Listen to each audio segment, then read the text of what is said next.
강정훈, 내가 지금 제정신이야? 세탁소나 하는 놈이 이 빌딩을 넘봐? 어머니의 영정사진 앞에서 태만의 거친 고함이 터져 나옵니다.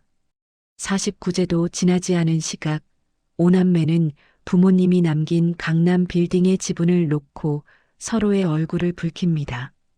정훈과 지수는 부모님을 잃은 슬픔에 가슴이 찢어지는데 다른 형제들은 오직 상속세와 지분 계산에만 혈안이 되어 있죠. 형님, 제발 그만하세요. 어머니가 보고 계시잖아요. 정훈의 절규는 돈에 미친 괴물들의 비웃음 속에 묻히고 맙니다. 이것은 가족이라는 이름의 지옥, 그 서막이었습니다. 2025년의 서울, 화려한 불빛이 번쩍이는 강남 한복판에 위치한 5층짜리 상가 건물. 사람들은 그 건물을 부러워했지만 그 건물주였던 강노인 부부의 장례식장은 부러움 대신 비릿한 욕망의 냄새로 가득했습니다. 사무제까지 마친 뒤 오남매가 처음으로 한자리에 모인 곳은 부모님이 평생 일궈온 서초동의 낡은 자택이었습니다. 거실 한가운데에는 아버지가 생전에 아끼시던 낡은 가죽 서류 가방이 놓여 있었죠. 첫째 태만은 마치 이 모든 상황의 주인이라도 된 듯 상석에 앉아 거만하게 거실을 훑어보았습니다. 그의 옆에는 둘째 미영이 연신 부채질을 하며 지루하다는 표정을 짓고 있었고 막내 성수는 초조한 듯 손톱을 물어뜯고 있었거든요. 구석진 식탁 의자에 어깨를 숙이고 앉은 정훈과 지수는 그저 부모님이 쓰시던 낡은 가구들을 보며 눈물을 훔칠 뿐이었습니다. 자, 다들 모였으니까 확실하게 정하자.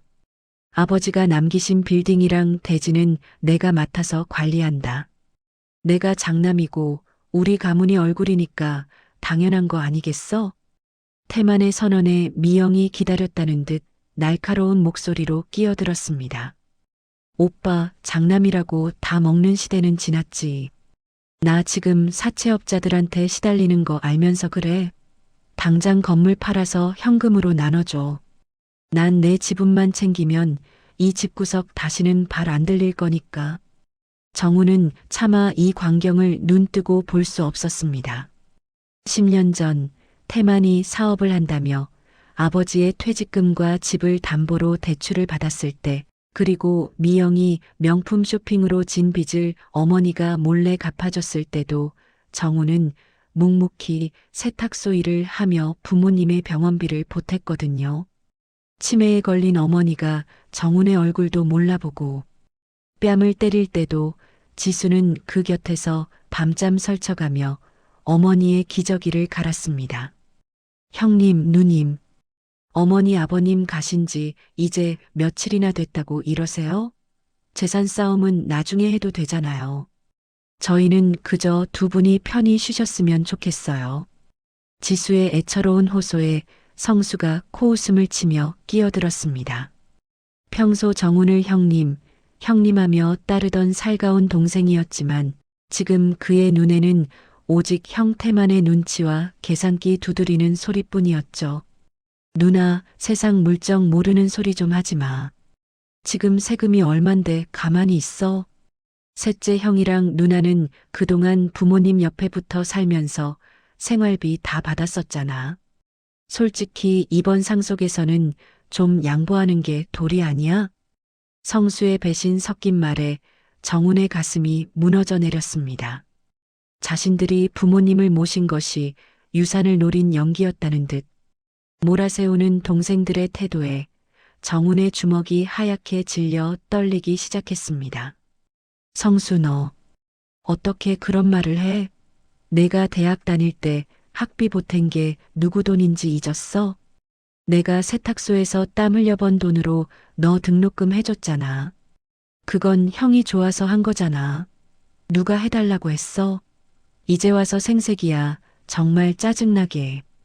태만은 동생들의 싸움을 즐기듯 바라보다가 가방에서 서류 뭉치를 꺼냈습니다. 그것은 아버지가 돌아가시기 전 태만이 김 실장이라는 자를 시켜 미리 작성해둔 가짜 증여 계약서였습니다. 정훈과 지수가 부모님의 병 수발을 드느라 정신이 없는 사이 태만은 이미 법적 절차를 마칠 준비를 끝냈던 것이죠. 거실에 흐르는 정적은 이제 가족의 정이 아닌 서로를 향한 칼날로 가득 찼습니다. 정우는 벽에 걸린 아버지의 낡은 훈장을 보며 결심했습니다. 단순히 돈을 지키기 위해서가 아니라 평생을 정직하게 살아온 부모님의 명예를 저 괴물들에게서 지켜내야겠다고요. 복수의 씨앗은 그렇게 탐욕의 걸음 위에서 싹을 틔우기 시작했습니다. 태만이 내민 서류 뭉치 위로 거실의 낡은 형광등 빛이 차갑게 반사되었습니다. 그곳에 적힌 증여라는 두 글자는 정훈의 심장을 날카롭게 베고 지나가는 것 같았죠. 아버지는 생전에 글씨를 쓰실 때면 늘 돋보기를 코끝에 걸치고 한자 한자 정성을 다해 꾹꾹 눌러 쓰셨거든요. 그런데 태만이 자랑스럽게 내보인 서류 속 글씨는 너무나 매끄럽고 기계적이라 마치 타인이 흉내낸 박제된 서사처럼 보였습니다. 정우는 떨리는 손을 뻗어 서류를 확인하려 했지만 태만은 거칠게 서류를 낚아채 가방 안으로 쑤셔 넣었습니다.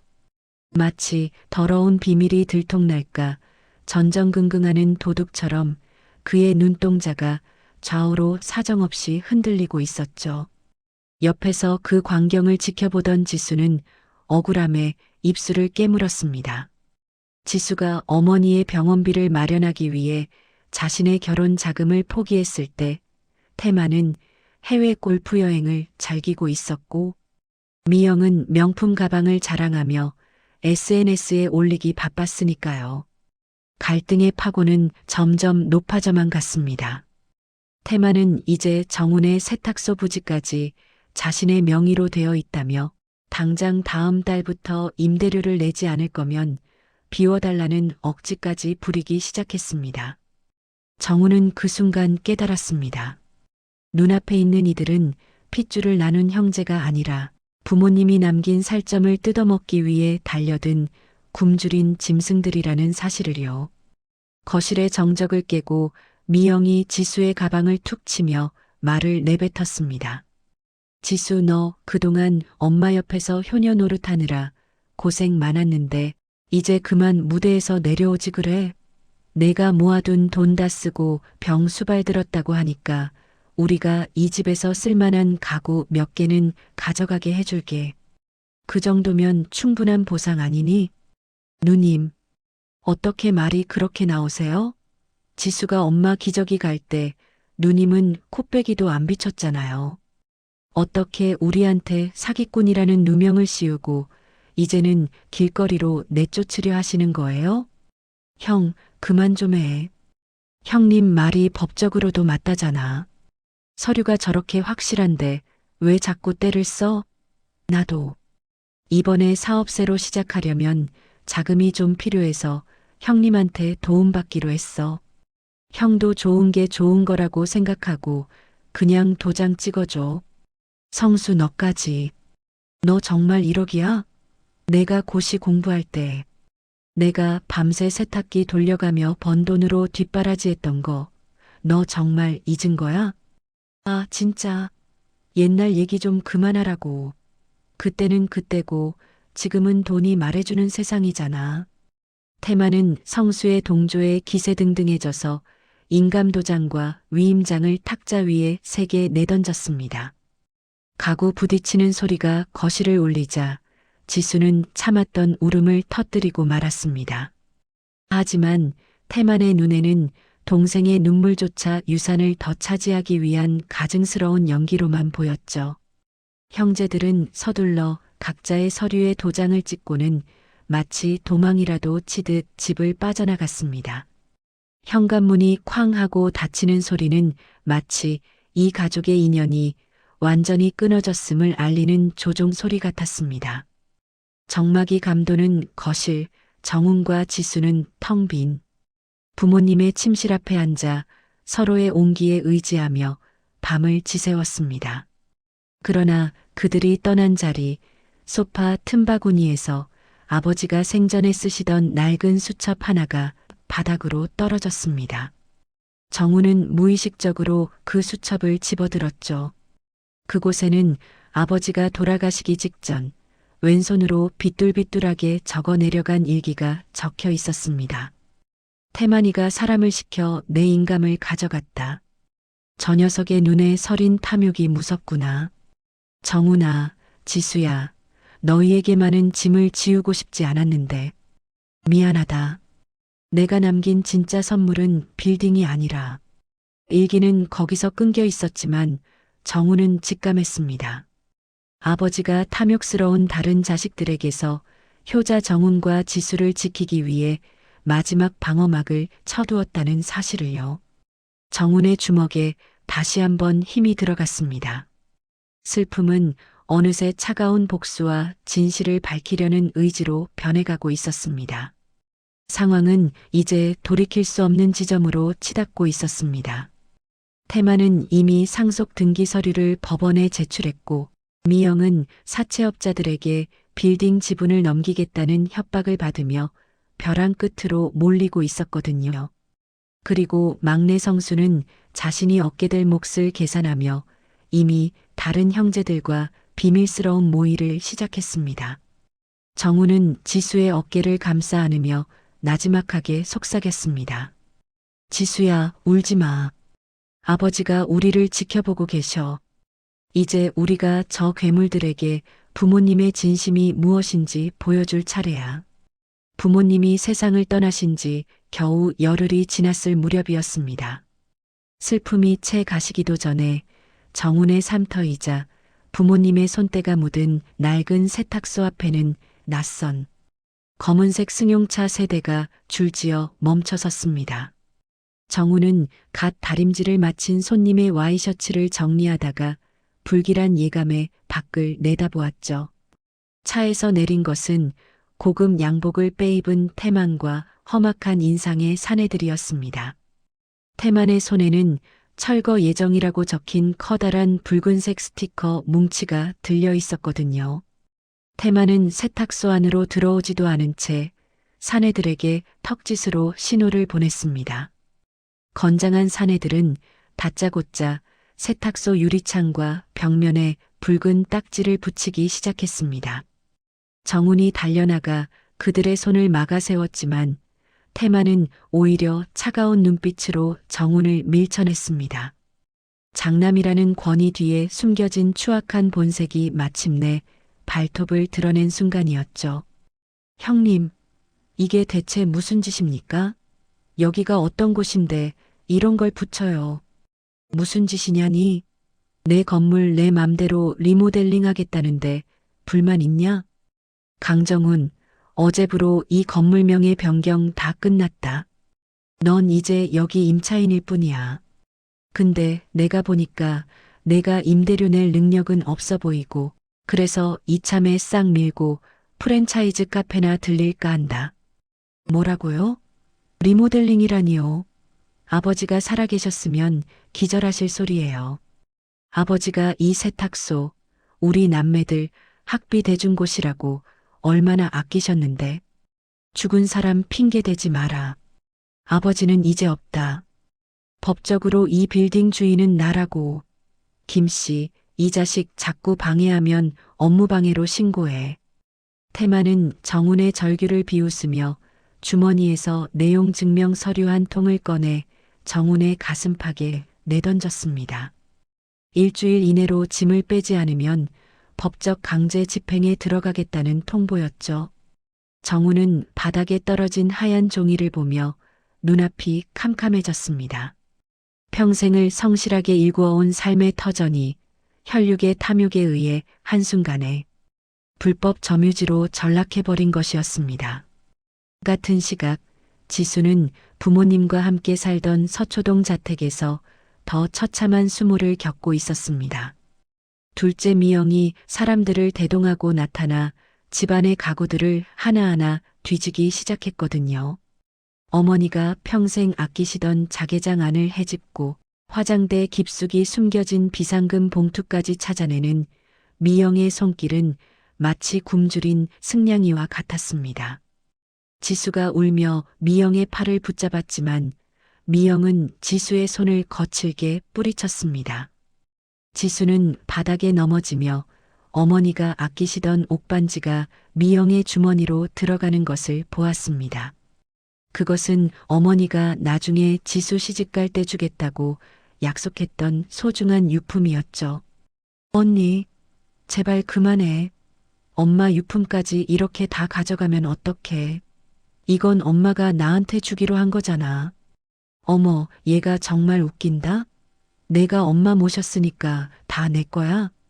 유산분할 협의서에 사인 안 했으면 넌 이 집에서 숟가락 하나 가져갈 권리 없어. 억울하면 오빠한테 따지든가. 난 당장 카드값 막아야 하니까 이거라도 가져가야겠어. 어떻게 사람이 그래. 엄마 돌아가신 지 열흘밖에 안 됐어. 언니 정말 엄마 딸 맞아? 딸이니까 가져가는 거야. 야, 너도 짐 싸라. 오빠가 이 집 내놨대. 조만간 집 보러 사람들 올 거니까 쪽팔리게 있지 말고 당장 나가. 미영은 지수의 옷장을 발로 차서 열더니 지수의 옷가지를 바닥으로 내팽개쳤습니다. 지수는 차가운 방바닥에 주저앉아 흩어진 옷가지를 끌어안고 오열했습니다.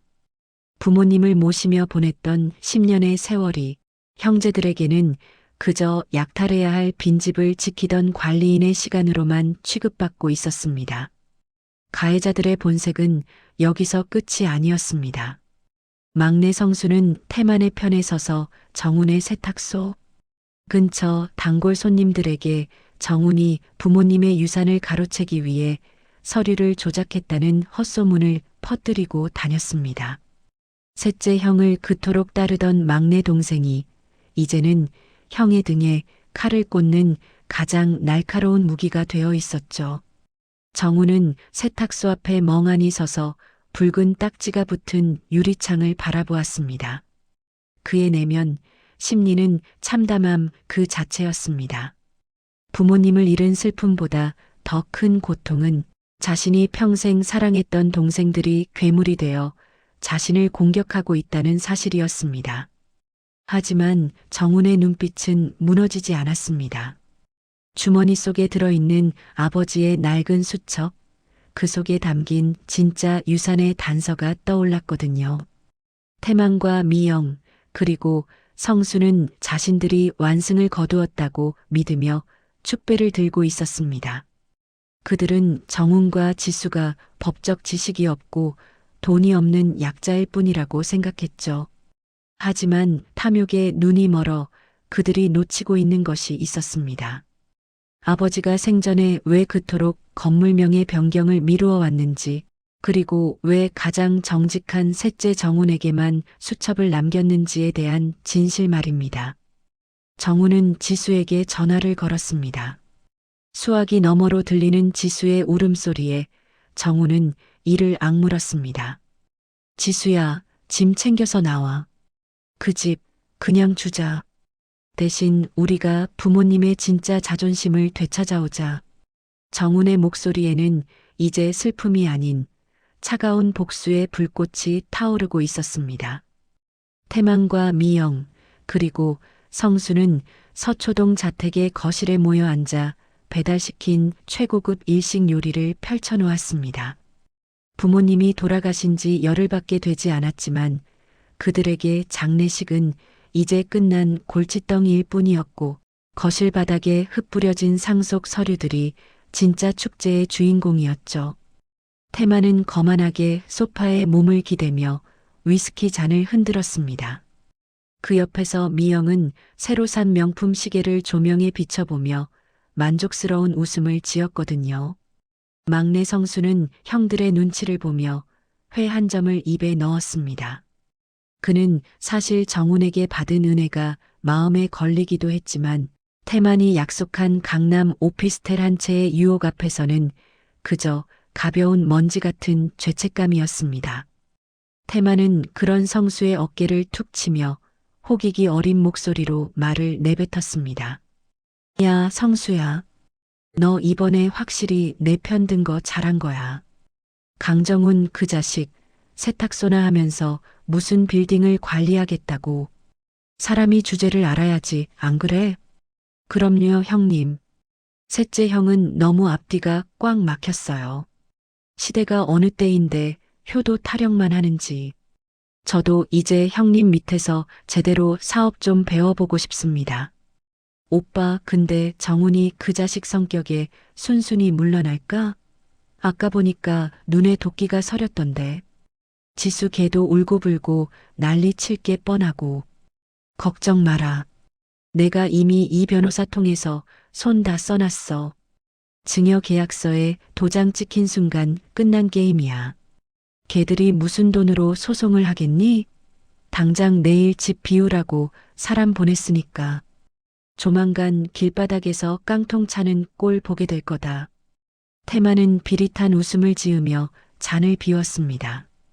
그들에게 정훈과 지수는 이제 가족이 아니라 자신들의 풍요로운 노후를 위해 반드시 제거해야 할 걸림돌이었죠.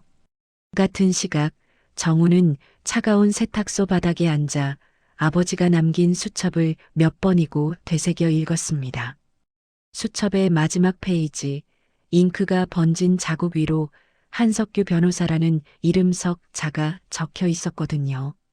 아버지는 왜 태만이 고용한 대형 로펌 변호사가 아닌 이 생소한 이름의 변호사를 남기신 걸까요?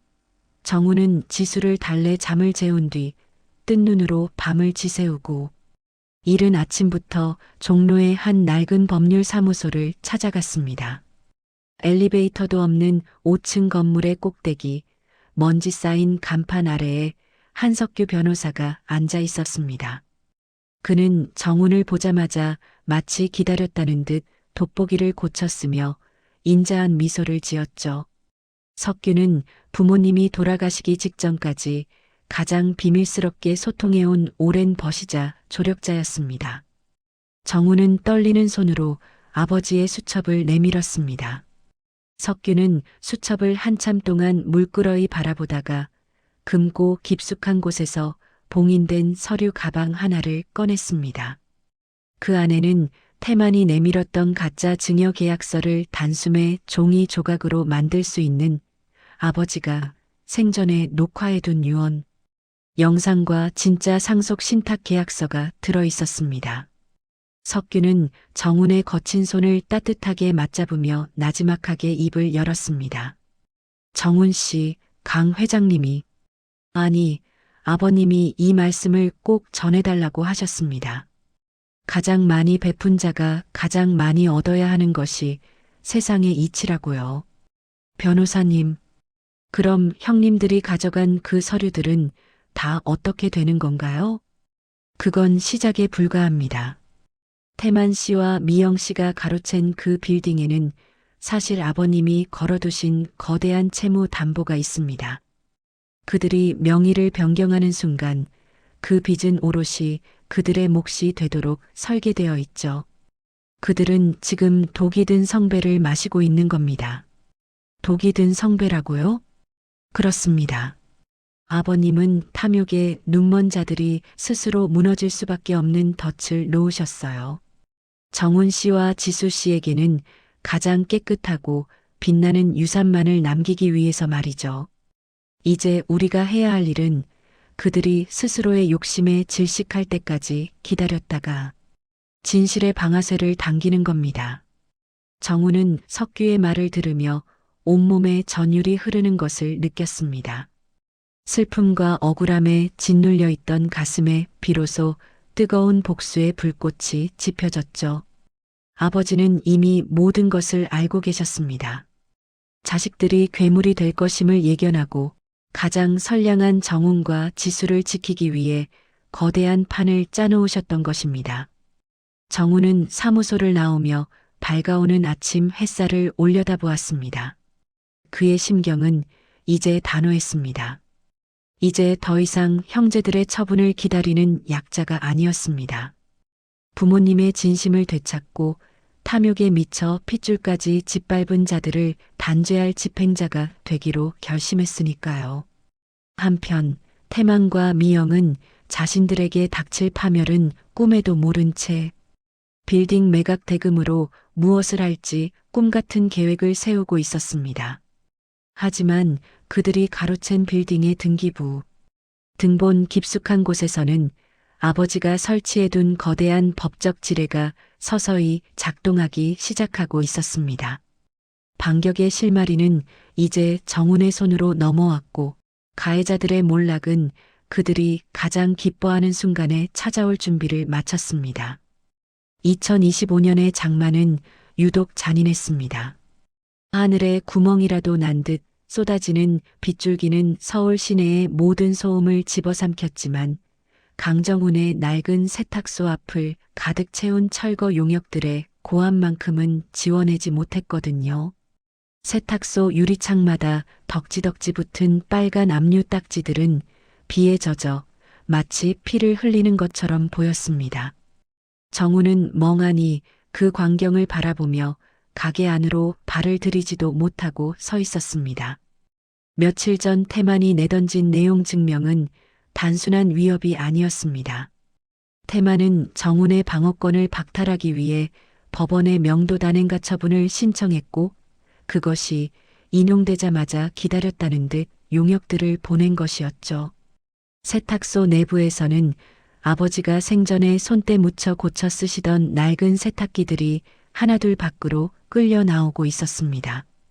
거대한 철제 기계들이 바닥을 긁는 소리는 정운의 심장을 긁는 소리와 다름없었습니다. 그곳은 단순히 옷을 빠는 곳이 아니었거든요. 어린 시절 가난했던 오남매를 공부시키기 위해 아버지가 밤새 스팀기를 돌리던 곳이었고 어머니가 갓 다린 셔츠를 정갈하게 개며 자식들의 미래를 기도하던 성소였습니다. 하지만 지금 그 성소는 태만이 고용한 사람들의 투박한 손길에 무참히 짓밟히고 있었습니다. 그때 빗줄기를 뚫고 검은색 우산을 쓴 성수가 나타났습니다. 그런데 성수의 뒤에는 카메라를 든 기자 한 명과 낯선 여자가 함께 서 있었죠. 성수의 눈빛에는 더 이상 정운을 향한 일말의 미안함조차 남아있지 않았습니다. 오히려 그는 자신의 존재감을 증명하려는 듯 큰 소리로 정운을 몰아세우기 시작했습니다. 형, 제발 그만 좀 고집 피워. 이분 예전에 아버지 빌딩 근처에서 식당하던 분이야. 아버지가 형이랑 누나 때문에 얼마나 고생하셨는지 다 증언해 주기로 했어. 형이 효자인 척하면서 뒤로 아버지 명예 도용한 거 이미 다 소문났어. 성수야, 너 정말 이래야겠니? 내가 데려온 저 사람이 누군데? 난 본 적도 없는 사람이야. 내가 어떻게 형한테 이런 누명을 씌울 수 있어? 누명? 형이 지금 당당하게 말할 처지야? 태만 형님이 다 확인했어. 형이 어머니 치매 보험금까지 손댄 거. 이제 법정에서 다 밝혀질 거야. 기자님, 이 사람이 바로 그 두 얼굴의 아들이에요.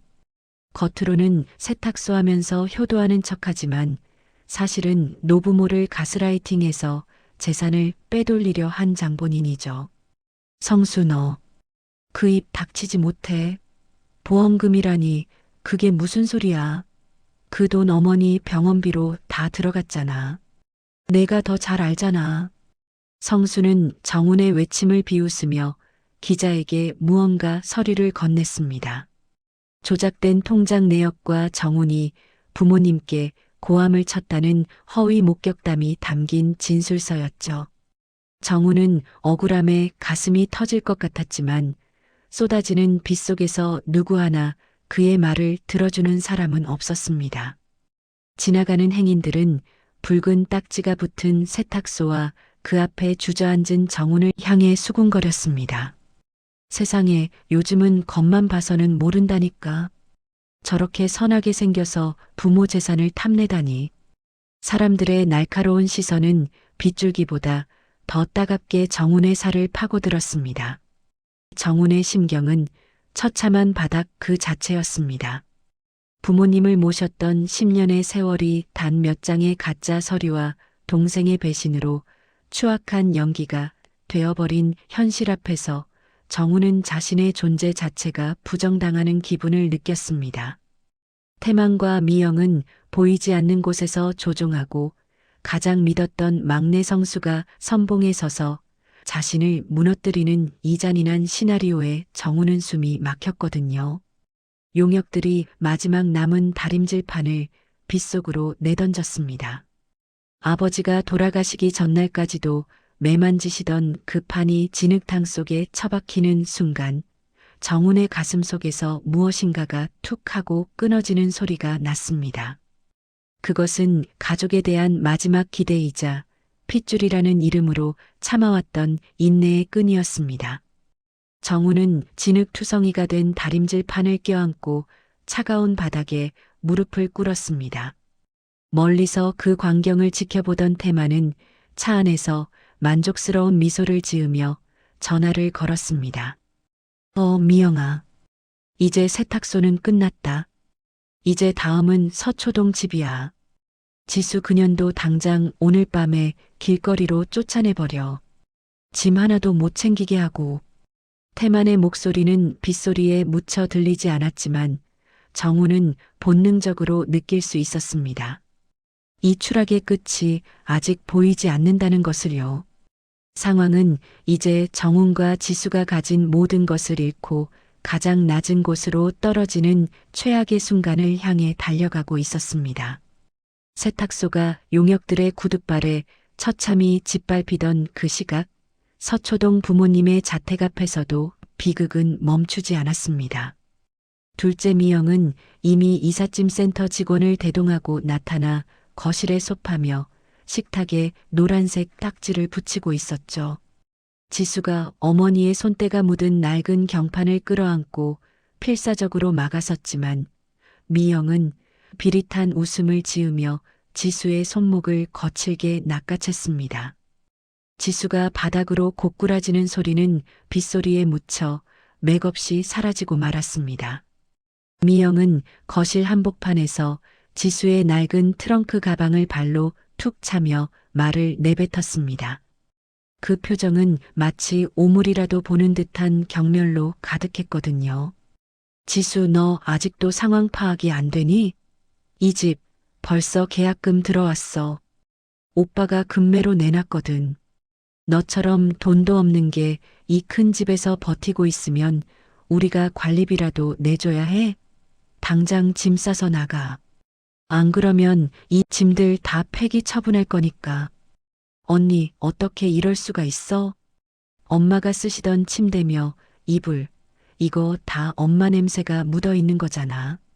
적어도 엄마 49제는 지나고 정리해야 하는 거 아니냐고. 죽은 사람 냄새가 뭐가 중요하니? 당장 내 통장에 꽂히는 잔고가 중요하지. 너 그동안 정훈이 오빠랑 짜고 엄마 통장에서 돈 빼돌린 거 우리가 이미 다 알고 있어. 경찰에 신고당하기 싫으면 조용히 나가라고. 누가 누굴 신고한다는 거야? 엄마 병원비 모자라서 내 적금까지 깼던 거 언니도 다 봤잖아. 어떻게 자식이 부모 유품까지 다 팔아넘기면서 우리한테 누명을 씌워. 너 같은 건 가족도 아니야. 시끄러워. 태만이 오빠가 너명도 소송 넣는다는 거 내가 말린 줄이나 알아. 당장 짐 들고 꺼져. 미영은 지수의 등 뒤로 부모님의 결혼사진이 담긴 액자를 내던졌습니다. 유리가 박살나는 날카로운 소리와 함께 50년 세월의 추억이 산산조각 났죠. 지수는 빗물이 들이치는 현관문 밖으로 밀려나며 차가운 아스팔트 바닥에 주저앉았습니다. 한때 따뜻한 온기가 넘치던 집은 이제 누군가의 빚을 갚기 위한 차가운 매물이 되어버렸습니다. 겨우 몸을 추스른 정훈이 빗속을 뚫고 지수를 찾아왔을 때 지수는 부모님의 일기가 담긴 낡은 수첩 하나만을 품에 안고 떨고 있었습니다. 정훈은 자신의 젖은 겉옷을 벗어 지수의 어깨에 덮어주었죠. 두 남매는 갈 곳을 잃은 채 서울의 어두운 골목길을 헤맸습니다. 10년의 헌신이 단 하루 만에 불법 점유와 사기라는 오명으로 돌아온 현실은 쏟아지는 빗줄기보다 더 차갑게 그들의 심장을 얼려버렸습니다. 근처 낡은 기사식당 구석에 놓인 텔레비전에서는 충격적인 뉴스가 흘러나오고 있었습니다. 막내 성수가 한 경제 전문지 기자와 인터뷰하는 장면이었죠. 성수는 눈물까지 글썽이며 정훈과 지수가 부모님을 감금하고 재산을 빼돌리려 했다는 허위 사실을 유포하고 있었습니다. 가장 믿었던 형과 누나가 그런 짓을 했다는 게 믿기지 않습니다. 라고 말하는 성수의 얼굴은 악마보다 더 잔인해 보였습니다. 정우는 식당의 낡은 테이블을 붙잡고 부르르 떨었습니다. 그의 주먹은 하얗게 질려 마디마디가 튀어나올 정도로 꽉 쥐어져 있었죠. 지수는 텔레비전 화면을 보며 넋이 나간 듯 중얼거렸습니다. 오빠, 우리 정말 저 사람들 말대로 범죄자가 된 거야? 세상 사람들이 다 우리를 손가락질해. 정우는 지수의 손을 꼭 쥐며 나지막하게 대답했습니다. 지수야, 아버지가 말씀하셨지. 진실은 가라앉아도 사라지지는 않는다고. 저들이 우리를 바닥까지 밀어 넣었으니 이제 우리가 올라갈 일만 남았어. 한석규 변호사님이 말씀하신 그 진짜 유산의 의미를 이제야 알 것 같아. 그게 무슨 소리야, 오빠? 우린 이제 집도 세탁소도 다 잃었는데. 아버지는 처음부터 아셨던 거야. 태만이 형이나 미영이 누나가 부모의 시신 앞에서 어떤 괴물이 될지. 그래서 그들이 가장 좋아할 만한 미끼를 던져두신 거지. 지금 그들이 챙긴 그 빌딩과 집, 그건 축복이 아니라 거대한 족쇄가 될 거야. 오빠, 나 무서워. 저들이 또 어떤 거짓말을 할지. 무서워하지 마. 이제 우리가 할 일은 저들이 스스로의 덫에 걸려 비명을 지를 때까지 조용히 숨을 죽이는 거야. 한 변호사님께 연락하자. 판은 이미 깔려 있어. 정훈의 눈빛은 비에 젖은 어둠 속에서도 형형하게 빛나고 있었습니다. 그것은 절망의 끝에서 피어난 서늘한 복수의 불꽃이었죠. 태만과 미영, 그리고 성수는 자신들이 완벽한 승리를 거두었다고 믿으며 화려한 파티를 준비하고 있겠지만 정훈의 손에 쥐어진 아버지의 낡은 수첩 속 암호들은 이제 가해자들의 목을 조일 올가미로 변하고 있었습니다. 상황은 이제 주인공들이 모든 것을 잃고 바닥까지 추락한 최악의 순간에 도달해 있었고 반격의 실마리는 그 고통의 한복판에서 서서히 고개를 들고 있었습니다. 쏟아지는 빗줄기는 그칠 기미가 보이지 않았고 정훈과 지수가 밀려들어온 곳은 도시의 가장 낮은 곳에 위치한 한평 남짓한 고시원이었습니다. 곰팡이 냄새가 코를 찌르는 좁은 방 안에서 두 남매는 서로의 등을 맞댄 채 차가운 벽에 몸을 기댔죠. 세탁소는 이미 가림막이 쳐진 채 철거 공사가 시작되었고 서초동 집의 대문은 낯선 자물쇠로 굳게 잠겨버렸습니다. 부모님과 함께했던 수십 년의 기억이 단 며칠 만에 쓰레기 봉투에 담겨버려진 현실 앞에서 정우는 텅 빈 주머니 속에 차가운 손을 말아쥐었습니다. 그가 가진 것이라고는 아버지가 남긴 낡은 수첩과 한석규 변호사의 명함 한 장뿐이었지만 상황은 그마저도 무용지물로 만들고 있었습니다. 성수가 퍼뜨린 불효자 소문은 생각보다 훨씬 더 독하게 퍼져나가 정훈이 도움을 청하기 위해 찾아간 법률구조공단에서조차 문전박대를 당했거든요. 상담 직원은 정훈의 이름이 적힌 서류를 보자마자 불쾌한 기색을 숨기지 않으며 차갑게 내뱉었습니다. 강정훈 씨라고요? 인터넷에 뜬 그분 맞죠? 노부모 감금하고 보험금 가로챘다는 분. 저희는 그런 파렴치한 사건은 상담 안 합니다. 나가주세요. 직원분, 그건 다 오해입니다. 제 동생이 거짓말로 제보한 거예요. 전 평생 부모님을. 누구 말이 맞는지는 경찰서 가서 따지시고요.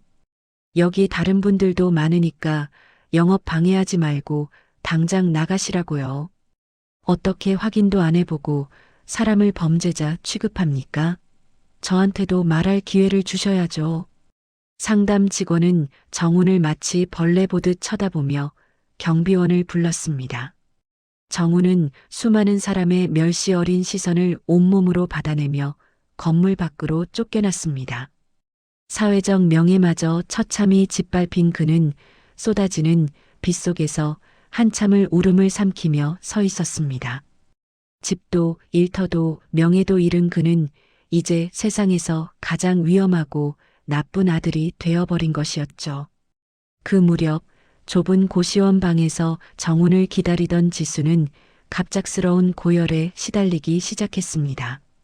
며칠간 빗속에서 수모를 당하며 몸도 마음도 완전히 무너져 내린 것이었죠. 제대로 된 약 하나 사줄 돈이 없던 정훈은 편의점에서 비상약이라도 사기 위해 나갔지만 그의 카드는 이미 태만이 신청한 상속재산 보전 처분으로 인해 정지된 상태였습니다.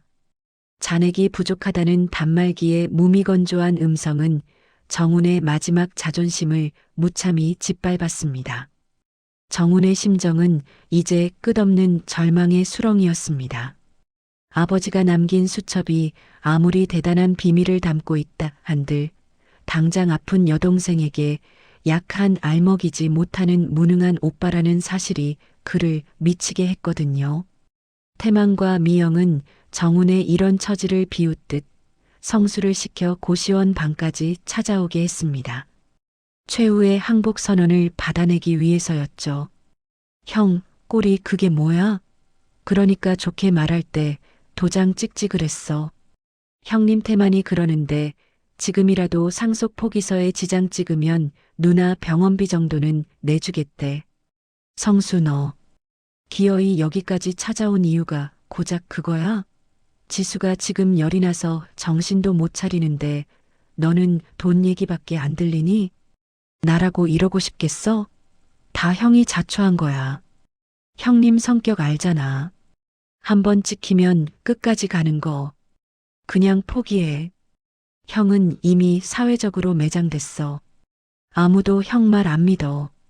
내가 한 짓이야. 내가 방송에 나가서 거짓말만 안 했어도 어머니가 너를 어떻게 키웠는데 내가 감히 어머니 얼굴에 먹칠을 해. 어머니? 그분은 이미 돌아가셨어. 산 사람은 살아야 할 거 아니야. 형, 나가기 전에 잘 생각해봐. 이게 형이 지수를 살릴 마지막 기회일지도 모르니까. 성수는 침대 머리맡에 흰 종이 한 장을 던져두고는 코를 막으며 방을 나갔습니다. 좁은 방 안에 남겨진 것은 가쁜 숨을 몰아쉬는 지수의 신음과 핏줄의 배신이 남긴 비릿한 잔해뿐이었죠. 정훈은 어둠 속에서 성수가 남긴 종이를 물끄러이 바라보았습니다. 그 종이에 지장을 찍는 순간 부모님의 평생은 탐욕의 전유물이 될 것이고 정훈과 지수는 영원히 사기꾼의 굴레를 쓰게 될 것입니다. 하지만 정훈은 종이를 찢는 대신 품 안에 낡은 수첩을 꺼내 들었습니다. 눈물로 얼룩진 수첩 위로 아버지의 비뚤비뚤한 글씨가 선명하게 보였습니다. 정훈아, 가장 어두울 때 비로소 별이 보이는 법이란다. 정훈은 지수의 뜨거운 손을 잡으며 다짐했습니다. 이 추락의 끝이 어디든 반드시 저 괴물들을 끌어내려 부모님 앞에 무릎 꿇리겠다고요. 상황은 이제 주인공들이 모든 것을 잃고 바닥까지 추락한 최악의 순간의 정점을 찍고 있었습니다. 그럼 여러분, 주인공 정훈과 지수가 모든 것을 잃고 가장 차가운 고시원 방에 남겨진 모습에 가슴이 참 아파옵니다. 가장 믿었던 막내 동생 성수까지 등 뒤에서 칼을 꽂는 상황이라니 정말 현실은 때로 드라마보다 더 잔인한 법이죠. 과연 정훈은 이 절망의 끝에서 어떻게 다시 일어설 수 있을까요? 이어지는 시퀀스 5부터는 반격의 서막이 시작됩니다. 계속해서 이야기를 들어봐 주세요. 고시원의 좁은 천장에서는 언제 시작됐는지 모를 누수가 시작되어 굵은 빗방울이 정훈의 발치로 툭툭 떨어졌습니다. 지수의 열은 좀처럼 내릴 기미가 보이지 않았고 그녀의 마른 입술에서는 연신 엄마 아빠를 찾는 헛소리가 흘러나왔거든요. 정우는 젖은 수건을 지수의 이마에 얹어주며 자신의 무력함에 진저리를 쳤습니다. 10년을 바쳐 부모님을 모신 결과가 고작 동생들에게 사기꾼으로 몰려 동생의 약한 알 사주지 못하는 비참한 현실이라니 정훈의 가슴은 숯검덩이처럼 타들어갔습니다. 방박 복도에서는 고시원 원장이 문을 거칠게 두드리며 고함을 지르기 시작했습니다. 성수가 퍼뜨린 뉴스를 본 원장은 정훈과 지수가 이 고귀한 고시원의 격을 떨어뜨린다며 당장 짐을 싸서 나가라고 소리를 높였거든요. 정훈은 고개를 숙인 채 원장의 문전박대를 온몸으로 견뎌냈습니다. 그는 이제 이 도시에서 숨을 쉴 공간조차 허락받지 못한 유령과 같은 존재가 되어버린 것이었습니다. 원장이 사라진 뒤 정우는 품 안에서 아버지가 남기신 낡은 수첩을 다시 꺼내 들었습니다. 그런데 수첩의 맨 뒷장, 두꺼운 가죽 커버 사이로 얇은 금속의 질감이 느껴졌습니다. 정훈이 조심스럽게 커버를 뜯어내자 그 안에서 작은 열쇠 하나와 쪽지 하나가 떨어졌습니다. 쪽지에는 아버지의 떨리는 글씨로 종로구 인사동 42번지 한석규를 찾아가라. 그가 너의 방패가 되어줄 것이다라고 적혀 있었죠.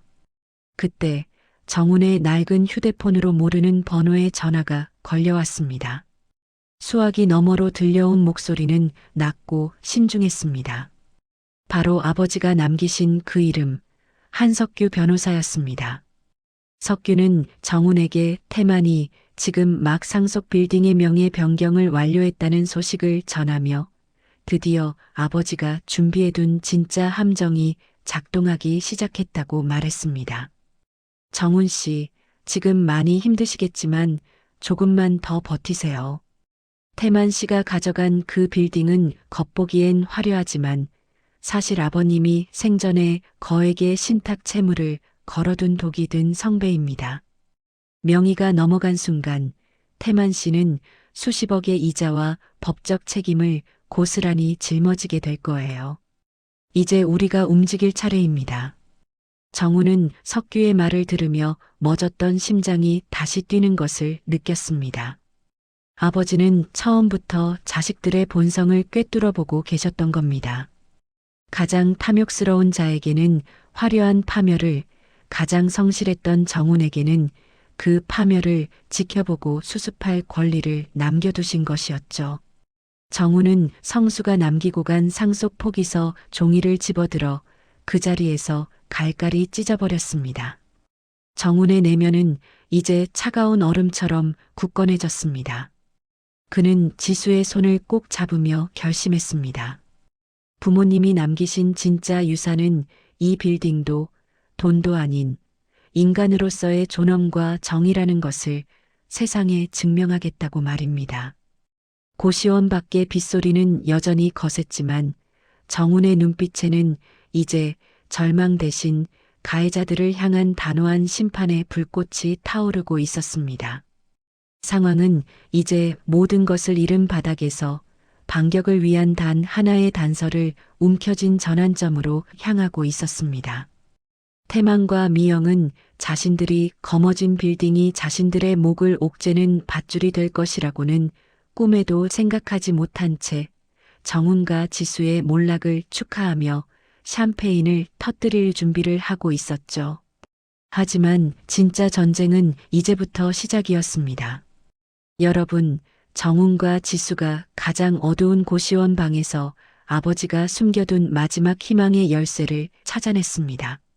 한석규 변호사가 전해온 소식은 가해자들이 축배를 들고 있는 지금 이 순간이 사실 그들의 몰락이 시작되는 순간임을 예고하고 있죠. 과연 정훈은 이 작은 열쇠로 어떻게 거대한 악의 성벽을 무너뜨릴까요? 그럼 여러분, 다음 이야기인 시퀀스 5부터 펼쳐질 본격적인 반격의 서사를 계속해서 지켜봐 주세요. 빗줄기가 가늘어진 새벽녘 정우는 고시원의 삐걱거리는 문을 열고 밖으로 나섰습니다. 어제와는 다른 공기의 무게가 가슴을 눌렀지만 품 안의 낡은 수첩 속에서 찾아낸 금속 열쇠의 차가운 질감은 오히려 그에게 생경한 확신을 주었거든요. 정우는 밤새 열이 내려 평온하게 잠든 지수의 얼굴을 한참 동안 바라보다가 아버지가 남긴 쪽지에 적힌 인사동 42번지로 향했습니다. 도심의 화려한 네온 사인이 하나둘 꺼지고 안개 자욱한 골목길을 걷는 정운의 발걸음에는 이제 망설임이 없었습니다. 인사동 골목 깊숙한 곳, 낡은 기와집들 사이에 숨어있는 한석규 법률사무소는 세월의 풍파를 고스란히 맞은 듯 고즈넉한 분위기를 풍기고 있었습니다. 정운이 조심스럽게 대문을 밀고 들어가자 낡은 책상 앞에 앉아 돋보기를 고쳐 쓰던 한석규 변호사가 고개를 들었죠. 그는 정운을 보자마자 마치 오래전부터 약속이라도 한 듯 인자한 미소를 지으며 차 한 잔을 내밀었습니다. 사무실 벽면을 가득 채운 법률 서적들과 오래된 종이 냄새는 정운에게 묘한 안도감을 주었습니다. 정운은 떨리는 손으로 아버지가 남긴 금속 열쇠와 수첩을 석규 앞에 내려놓았습니다. 석규는 그 열쇠를 물끄러이 바라보다가 서랍 깊은 곳에서 육중한 철제 금고 하나를 꺼냈습니다. 열쇠가 구멍에 맞물려 돌아가는 경쾌한 소리와 함께 금고가 열리자 그 안에는 태만이나 미영은 꿈에도 생각하지 못한 아버지의 진짜 기록들이 쏟아져 나왔습니다. 변호사님, 아버지가 수첩에 남기신 방패라는 게 대체 무엇인가요? 지금 형님들은 이미 빌딩 명의를 가져갔고 저희는 길거리로 쫓겨난 처지인데 정운 씨, 강 회장님은 처음부터 자식들의 욕심이 어디까지 뻗칠지 알고 계셨습니다. 태만 씨가 가져간 그 빌딩 명의 변경 서류, 사실 그건 아버님이 생전에 걸어두신 사후 효력 발생 신탁 채무가 포함된 계약입니다. 명의가 이전되는 순간 아버님이 생전에 빌딩을 담보로 조달했던 40억 원의 공익 신탁 빚이 고스란히 태만 씨의 개인 부채로 전환되도록 설계되어 있죠. 40억 원이라고요? 그럼 형님은 지금 그 엄청난 빚을 떠안은 건가요? 그렇습니다. 태만 씨는 공짜로 빌딩을 얻었다고 생각하겠지만 사실은 터지기 직전에 폭탄을 가슴에 안은 셈입니다. 게다가 그 빚은 일주일 이내에 상환하지 않으면 빌딩 전체가 공익재단으로 강제 기부 체납되도록 되어 있습니다. 태만 씨에게는 그만한 현금이 없다는 걸 아버님은 너무나 잘 알고 계셨던 거죠. 그럼 아버님은 형님을 파멸시키려고 이 일을 꾸미신 건가요? 아니요. 이건 파멸이 아니라 기회입니다. 정직하게 살아온 사람에게는 보상을, 탐욕에 눈먼 사람에게는 자신의 그릇을 확인할 수 있는 시험대를 주신 겁니다. 그리고 여기 정운 씨와 지수 씨를 위한 진짜 유언 영상이 있습니다. 석규는 낡은 노트북을 열어 영상 하나를 재생했습니다. 화면 속 아버지는 병색이 짙었지만 눈빛만큼은 어느 때보다 형형하고 맑았습니다. 아버지는 화면을 향해 인자하게 웃으며 정운과 지수가 그동안 겪었을 수모를 미리 사과하고 있었습니다. 정운아, 지수야. 너희가 이 영상을 보고 있다면 아마 가장 힘든 시간을 보내고 있겠지. 하지만 기억해라. 썩은 살은 도려내야 새살이 돋는 법이란다. 너희가 받은 그 수첩은 단순한 기록장이 아니라 내가 평생 일궈온 빌딩보다 더 값진 진짜 자산으로 가는 지도란다. 정우는 영상 속 아버지의 목소리를 들으며 참았던 눈물을 쏟아내고 말았습니다. 아버지는 이미 모든 것을 예견하고 가장 선량한 자식들이 상처받지 않도록 가장 날카로운 칼을 준비해 두셨던 것입니다. 정운의 심경은 이제 뜨거운 복수심을 넘어 부모님의 깊은 사랑에 대한 감사함으로 채워지고 있었습니다. 그는 단순히 형제들에게 복수하는 것을 넘어 부모님이 평생 지켜온 정의를 바로 세워야 한다는 사명감을 느꼈거든요. 석규는 정훈의 어깨를 토닥이며 두꺼운 서류 뭉치 하나를 더 내밀었습니다. 그것은 태만이 퍼뜨린 정훈과 지수의 불효 소문을 단숨에 잠재울 수 있는 어머니의 치매, 간병일지와 정훈이 지출한 모든 병원비 영수증, 그리고 결정적으로 태만과 미영이 부모님을 협박했던 대화 내용이 담긴 녹취록이었습니다. 아버지는 자신의 안방에 몰래 녹음기를 설치해 자식들의 민낯을 기록해 두셨던 것입니다. 정우는 그 서류들을 하나하나 넘겨보며 이를 악물었습니다. 이제 반격의 준비는 끝났습니다. 가해자들이 빌딩 명의를 가져가며 축배를 들고 있는 지금 이 순간이 그들이 벼랑 끝으로 발을 내딛는 순간이 될 것입니다. 정우는 석규에게 고개를 숙여 인사하고 사무실을 나섰습니다. 인사동의 아침 공기는 차가웠지만 정훈의 심장은 그 어느 때보다 뜨겁게 타오르고 있었습니다. 고시원으로 돌아가는 길, 정훈은 편의점에 들러 지수가 먹고 싶어 했던 따뜻한 죽과 약을 샀습니다. 이제 카드가 정지되어 돈이 없다는 걱정은 하지 않았습니다. 석규 변호사가 건넨 아버지의 비상금 봉투가 그의 주머니 속에 있었으니까요. 정우는 낡은 고시원 계단을 오르며 지수에게 나지막하게 문자를 보냈습니다. 지수야, 이제 다 끝났어. 우리가 부모님의 진짜 이름을 되찾아오자. 반격의 서막은 그렇게 소리 없이 하지만 가장 강력하게 시작되고 있었습니다. 정우는 고시원의 좁은 창문 사이로 들어오는 새벽볕을 맞으며 지수의 이마를 짚어보았습니다. 다행히 열은 내렸지만 지수의 얼굴은 여전히 종이장처럼 창백했죠. 정우는 한 변호사에게 받은 약과 죽을 지수의 머리맡에 조용히 내려놓고는 가방 속에서 부모님의 진실이 담긴 서류 뭉치를 다시 한번 움켜쥐었습니다. 이제 단순히 도망치는 시간은 끝났습니다.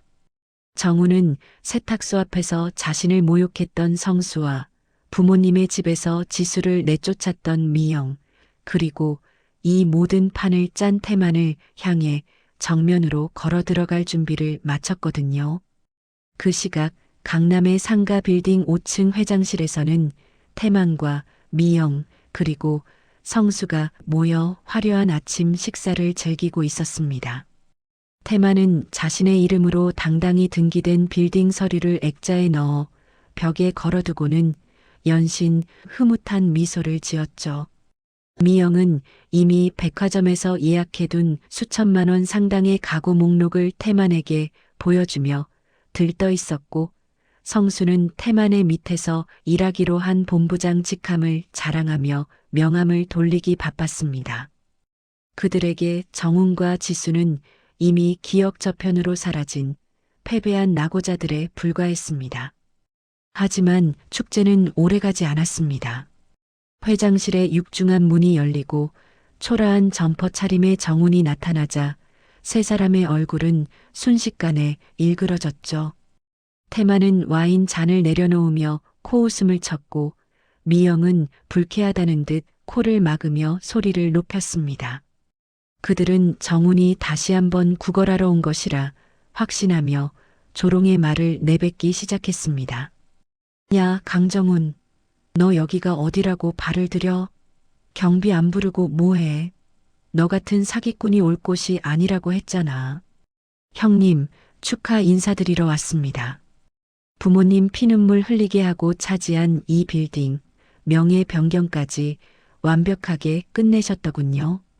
그래, 이제야 현실 파악이 되냐? 내가 아무리 버텨봐야 법은 내 편이야. 억울하면 너도 장남으로 태어나지 그랬어? 오빠 얘 구걸하러 온 게 분명해. 지수 그년 병원비라도 달라고 빌러왔겠지. 야, 강정훈, 우리 이제 너희랑 남남이야. 한 푼도 줄 생각 없으니까 당장 나가. 형, 꼴이 그게 뭐야? 그러니까 내가 좋게 말할 때 사인하라고 했잖아. 이제 와서 매달려봐야 이미 버스는 떠났어. 성수, 너도 잘 들어라.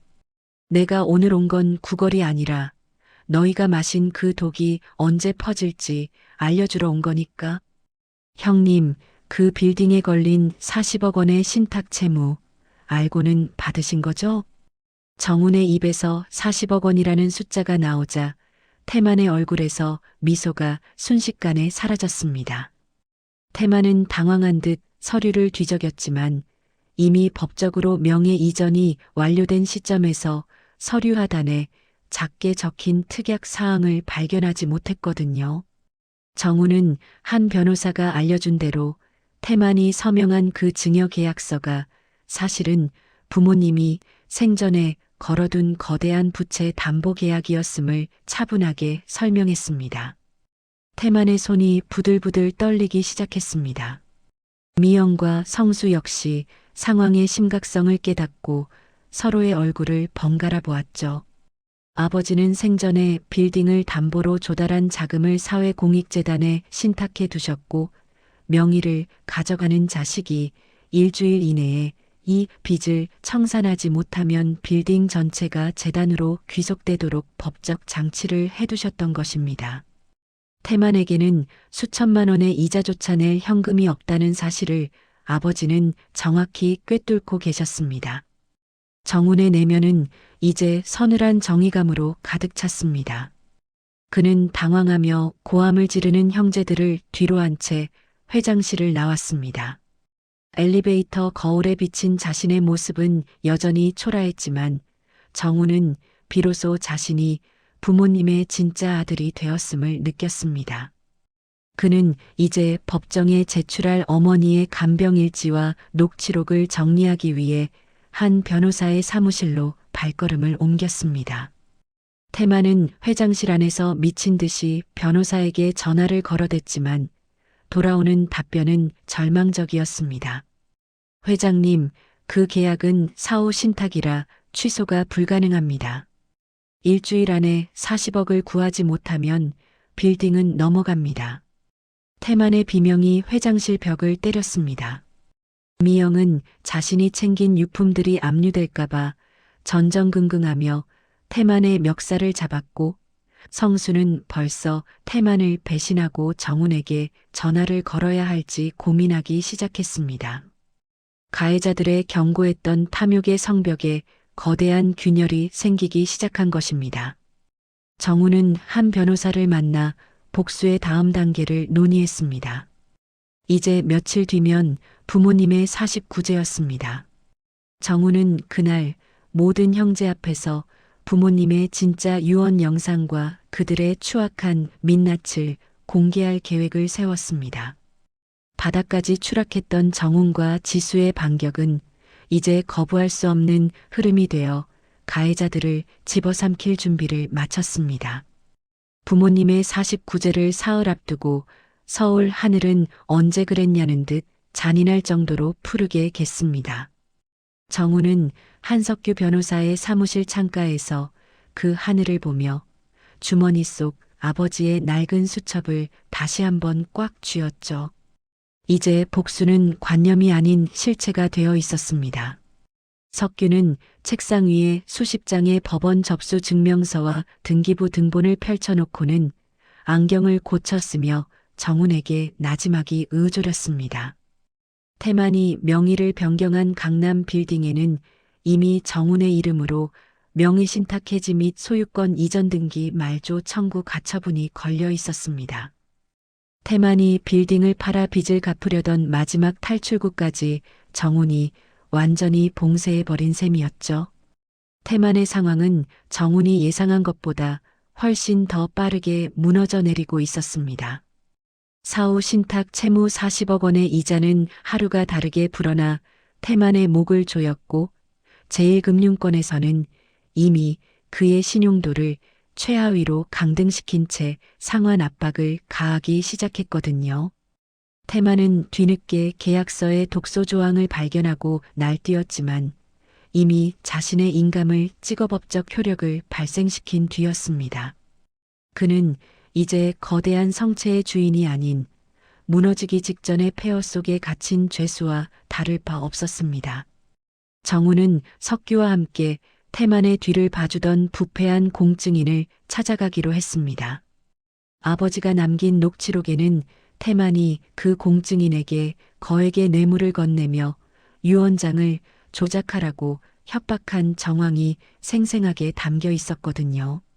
정우는 이제 수비가 아닌 공격의 최전선에 서서 가해자들이 쳐놓은 거짓의 그물을 하나씩 걷어내기 시작했습니다. 정훈이 조용한 사무실 안으로 들어서자 공증인은 사색이 되어 구석으로 몸을 숨기려 했습니다. 자네 강태만 씨가 시키는 대로 유언장 조작한 거 이미 다 알고 왔어. 이 녹취록이랑 통장 내역 검찰에 넘기기 전에 마지막 기회를 주러 온 거야. 아, 아니. 그게 무슨 말씀이세요? 전법대로 처리했을 뿐입니다. 강정훈 씨, 지금 업무 방해로 신고하겠습니다. 신고해봐. 경찰 오면 이 녹취록부터 같이 듣지 뭐. 아버님이 살아생전에 내 놈이 태만이 형이랑 무슨 모의를 했는지 다 기록해 두셨거든. 자네 인생 태만이 형이랑 같이 무너지고 싶어? 그게 저도 어쩔 수 없었습니다. 태만 씨가 제 빚을 탕감해 주겠다고 협박하는 바람에 제발 살려주세요, 강 선생님. 살고 싶으면 49제 날 법정 대리인으로 나와서 진실을 말해. 그게 자네가 감옥 안 가고 버틸 수 있는 유일한 길이니까. 정우는 공증인의 비겁한 변명을 뒤로하고 사무실을 나왔습니다. 그의 심경은 차가운 얼음처럼 냉정했습니다. 한때는 형이라 부르며 따랐던 태만이 자신의 앞길을 막기 위해 타인의 인생까지 망치려 했다는 사실에 정우는 다시 한번 환멸을 느꼈거든요. 하지만 이제 슬퍼할 시간조차 아까웠습니다.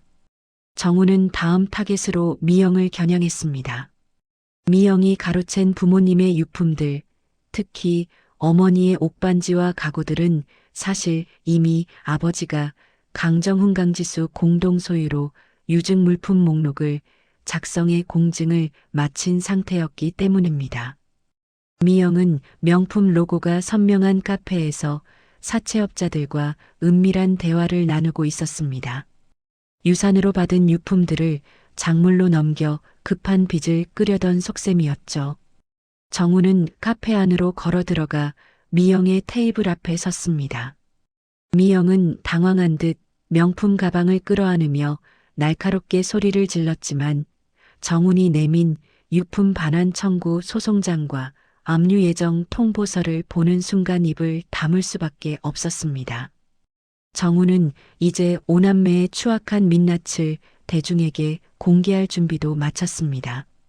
성수가 퍼뜨린 불효자 뉴스를 정면으로 반박할 증거들, 어머니의 간병일지와 10년간의 병원비 영수증, 그리고 성수가 태만에게 거액의 대가를 약속받는 장면이 담긴 블랙박스 영상까지 확보했거든요. 성수는 자신이 완벽하게 형을 매장했다고 믿고 있었지만 사실은 자신의 목에 가장 날카로운 칼날을 겨누고 있었다는 사실을 곧 깨닫게 될 것이었습니다.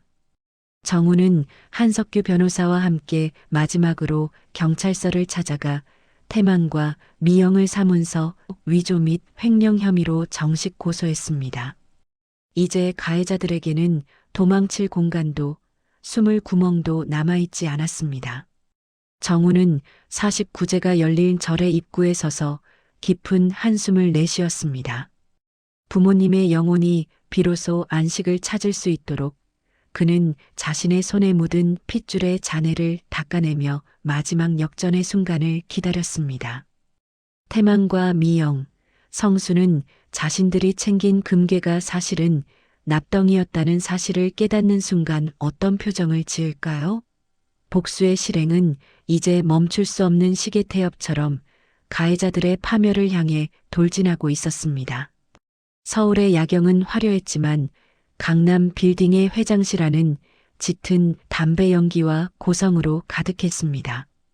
태만은 헝클어진 머리를 쥐어뜯으며 책상 위에 놓인 수십 장의 독촉장을 노려보았죠. 아버지가 설치해둔 공익신탁 채무의 이자는 시시각각 태만의 숨통을 조여왔고 그가 믿었던 대형 로펌 변호사마저 이미 손을 떼겠다는 통보를 해왔거든요. 설상가상으로 정훈이 걸어둔 가처분 신청 때문에 빌딩을 담보로 사채를 끌어 쓰려던 계획까지 무산되자 태만은 막다른 골목에 몰린 쥐처럼 비명을 질러댔습니다. 그때 회장실 문을 거칠게 열고 미영이 들이닥쳤습니다. 그녀의 얼굴은 화장이 얼룩진 채 사색이 되어 있었는데 사채업자들이 이미 그녀의 아파트까지 찾아와 행패를 부리기 시작했기 때문입니다. 미영은 태만의 멱살을 잡고는 자기가 챙겼던 부모님의 유품들을 당장 현금화해달라며 울부짖었습니다. 혈육의 정은 이미 돈의 광기 앞에 조각나 사라진 지 오래였죠. 오빠, 내 아파트에 빨간 딱지 붙었단 말이야. 정훈이 그 자식이 유품 반환 소송까지 걸어서 작물로 팔지도 못하게 막아놨어. 이거 다 오빠 때문이잖아. 어떻게 좀 해봐. 야, 강미영. 나라고 가만히 있는 줄 알아? 나 지금 이 건물 통째로 날리게 생겼어. 일주일 안에 40억 안 갚으면 이거 다 나라에 기부된다고. 아버지가 우리를 죽이려고 작정하고 덫을 놨단 말이야.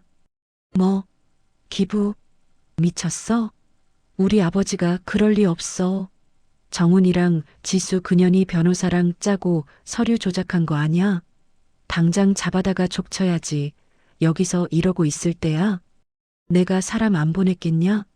근데 그놈들 한석규라는 늙은 변호사가 데려간 안가에 숨어서 코빼기도 안 보여. 성수 이 자식은 전화도 안 받고 어디로 튄 거야?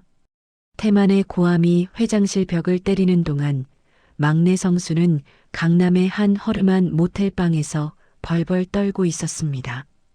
그는 이미 판세가 기울었음을 직감하고 있었거든요. 정훈이 확보한 블랙박스 영상과 녹취록이 터진다면 변호사 자격 박탈은 물론 형사처벌까지 피할 수 없다는 공포가 그를 짓눌렀습니다. 결국 성수는 비겁한 기회주의자답게 태만을 배신하고 정훈에게 무릎을 꿇기로 결심했습니다. 정훈은 지수의 병원 침대 곁에서 성수가 보낸 수십 통의 문자를 묵묵히 지켜보았습니다. 형, 내가 잘못했어. 태만이 형이 시켜서. 그런 거야. 내가 가진 증거 다 줄게. 라는 성수의 메시지는 정훈에게 어떤 감흥도 주지 못했죠. 10년의 세월 동안 부모님을 함께 모시자던 약속을 헌신짝처럼 버린 동생에게 돌아갈 자비는 없었습니다. 정훈은 한석규 변호사에게 연락하여 49제 당일 모든 진실을 언론과 법조계 인사들 앞에서 터뜨릴 마지막 준비를 마쳤습니다. 정훈의 심경은 이제 태풍 전야의 바다처럼 고요했습니다. 그는 지수의 손을 꼭 잡으며 아버지가 남긴 수첩 속의 마지막 문구를 되새겼습니다. 정훈아, 정의는 승리하는 것이 아니라 버티는 자가 만드는 것이란다. 정훈은 이제 자신이 단순히 유산을 되찾는 것이 아니라 부모님의 삶 전체를 복원하는 성스러운 의식을 치르고 있음을 깨달았습니다. 한편 태만은 절망적인 상황에서 마지막 도박을 준비했습니다. 부모님의 49제 날 절 앞에서 용역들을 동원해 정훈을 납치하고 강제로 상속 포기각서에 지장을 찍게 하려는 비열한 음모였죠. 하지만 그는 몰랐습니다. 이미 한석규 변호사가 경찰청 지능범죄수사대와 함께 태만의 모든 행적을 실시간으로 추적하고 있었다는 사실을요. 복수의 칼날은 이제 가해자들의 목전까지 다가왔습니다. 태만과 미영은 자신들이 친 덫에 스스로 걸려 파멸의 늪으로 빠져들고 있었고 성수는 배신의 대가를 치를 준비를 해야 했습니다. 정우는 지수의 이마에 맺힌 땀을 닦아주며 나지막이 속삭였습니다. 지수야, 내일이면 부모님이 웃으실 수 있을 거야. 우리가 다 끝낼게. 부모님의 49제가 열리는 날 아침, 북한산 자락에 위치한 고찰 보강산은 이른 새벽부터 자욱한 안개에 쌓여 있었습니다. 산사 특유의 서늘한 공기가 폐부 깊숙이 스며들었지만 정우는 오히려 그 차가움이 정신을 맑게 해주는 것 같았죠. 그는 정성껏 다린 검은색 정장을 갖춰 입고 지수의 손을 꼭 잡은 채 가파른 일주문을 올랐습니다. 지수의 얼굴에는 여전히 병색이 남아 있었으나 부모님의 마지막 길을 배웅하겠다는 의지만큼은 그 어느 때보다 단호해 보였거든요. 그들의 등 뒤로 붉게 타오르는 아침 해가 비쳤지만 오늘 이 산사에서 벌어질 일은 그 햇살보다 더 뜨겁고 날카로운 진실의 불길이 될 것이 분명했습니다. 절마당에는 이미 태만과 미영이 도착해 있었습니다. 태만은 초조한 듯 연신 줄담배를 피워대며 주위를 살폈고 미영은 화려한 상복 차림으로 누군가와 급하게 통화를 나누고 있었죠. 그들은 40억 원이라는 신탁 채무의 압박 속에서 마지막 도박으로 정운을 협박해 상속 포기 각서를 받아내려 용역들까지 근처에 매복시켜둔 상태였습니다. 태만은 정운이 다가오는 것을 보자마자 짐짓 위험을 차리며 앞을 가로막았습니다. 그의 눈에는 이미 혈육의 정 따위는 사라지고 오직 무너져가는 자신의 성체를 지키려는 광기만이 서려 있었거든요. 강정훈, 너 정말 겁도 없이 여기까지 나타났구나. 내가 분명히 말했지? 조용히 사인하고 꺼지라고. 오늘이 내 인생 마지막 날이 되고 싶어? 형님, 오늘은 부모님 가시는 마지막 길입니다. 여기서까지 그런 추악한 욕심을 부리셔야겠습니까? 아버님이 다 보고 계십니다. 죽은 노인네가 뭘 본다는 거야. 야, 김씨. 얘들 좀 조용한 곳으로 모셔. 그만두세요, 태만씨. 이미 경찰이 이절 입구를 봉쇄했습니다. 당신이 부른 용역들은 지금 한 명씩 연행되는 중이고요. 태만이 신호를 보내자 숲속에서 튀어나오려던 사내들이 돌연 나타난 사복 경찰들에 의해 제압당하기 시작했습니다. 그 사이로 한석규 변호사가 서류 가방을 들고 당당하게 걸어 나왔죠. 태만과 미영은 예상치 못한 상황에 사색이 되어 뒷걸음질 쳤습니다. 정우는 그들을 차가운 눈으로 바라보며 대웅전 앞으로 향했습니다. 이미 그곳에는 성수의 제보를 받고 몰려온 기자들과 부모님의 오랜 지인들이 가득 모여 있었거든요.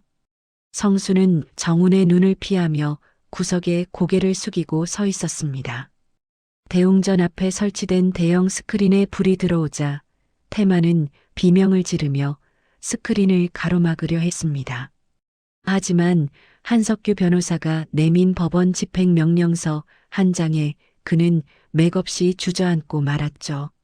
정막이 흐르는 산사 안에서 드디어 아버지가 남기신 마지막 진실의 목소리가 울려 퍼지기 시작했습니다.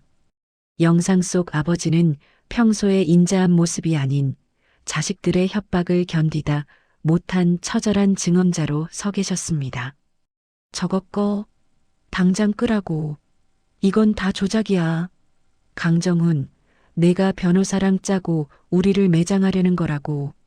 태만아, 미영아. 이미 늦었다. 아버님이 내 놈들이 안방에 들이닥쳐서 인감을 뺏으려던 그날 이 모든 걸 녹화해 두셨어. 너희가 뱉은 그 추악한 말들 이제 세상 사람들이 다 듣게 될 거다.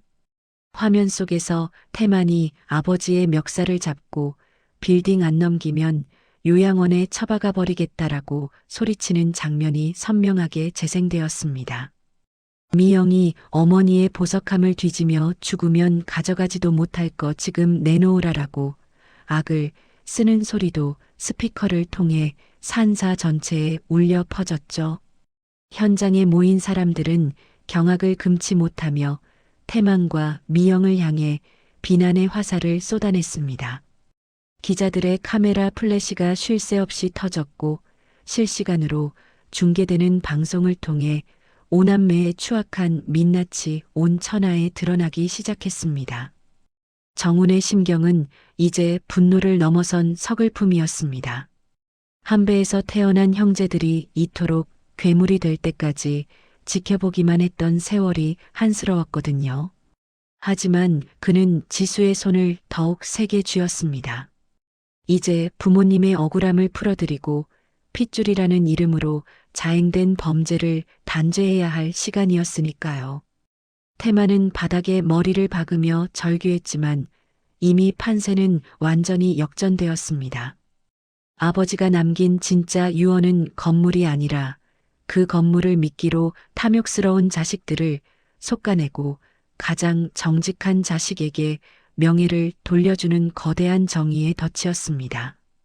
성수는 결국 무릎을 꿇고 정훈에게 기어와 살려달라고 애걸복걸했습니다. 하지만 정훈은 동생의 손을 차갑게 뿌리쳤죠. 배신의 대가는 돈으로 갚을 수 있는 것이 아니었습니다. 미영은 경찰에 연행되는 와중에도 자신의 명품 가방이 망가질까봐 비명을 질러대며 끝까지 추악한 본성을 잃지 않았습니다. 가해자들이 쌓아 올린 욕망의 탑은 가장 화려한 순간에 가장 처참하게 무너져 내리고 있었습니다. 이제 정훈은 아버지가 남긴 마지막 유언장의 진짜 내용을 공개할 준비를 마쳤습니다. 대웅전 앞마당을 가득 채웠던 비난의 함성은 아버지의 생전 녹화 영상이 끝나자 무거운 침묵으로 변했습니다. 영상 속에서 아버지는 마지막 힘을 쥐어짜 내어 말씀하셨죠. 내 재산은 나를 모신 정훈이와 지수의 것이 아니라 우리 사회의 정직한 이웃들을 위한 것이다. 다만 나를 끝까지 지킨 두 아이에게는 그들이 내 명예를 지킬 수 있는 최소한의 방패를 남긴다라는 그 말씀은 탐욕에 눈멀어 부모를 핍박했던 형제들의 가슴에 빗으로 꽂혔습니다. 태만은 이미 넋이 나간 듯 바닥에 주저앉아 입을 벌린 채 스크린을 바라보고 있었습니다. 한석규 변호사는 그런 태만 앞에 다가가 차가운 서류 한 장을 더 내밀었습니다.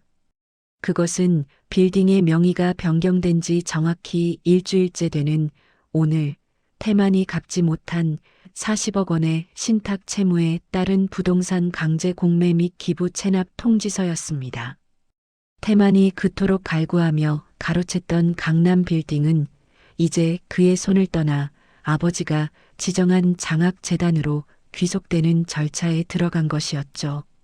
태만은 자신이 쥐고 있던 등기 권리증이 한순간에 수십억의 빚더미와 파멸의 증거로 변했다는 사실을 믿을 수 없었습니다. 이때 수갑을 찬 채 경찰관들에게 끌려가던 태만이 정훈을 향해 마지막 발악을 하며 고함을 질렀습니다. 강정훈, 너 이거 다 알고 있었지?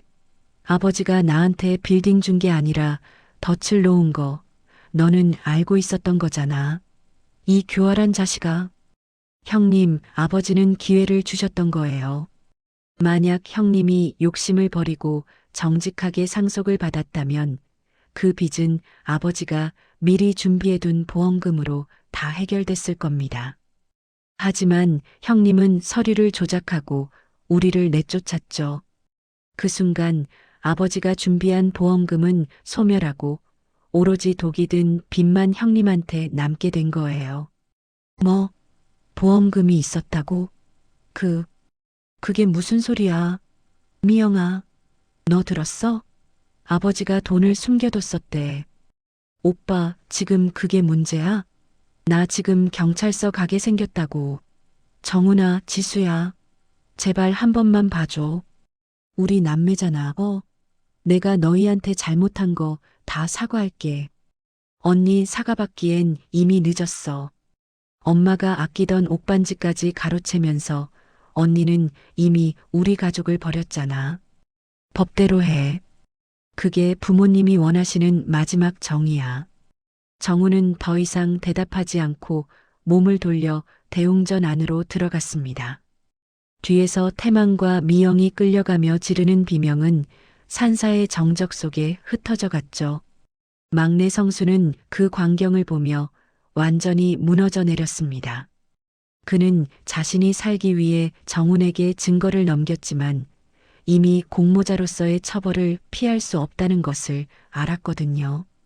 한석규 변호사는 성수에게도 차가운 시선을 던지며 조만간 변호사협회에서 징계위원회가 열릴 것이라는 통보를 잊지 않았습니다.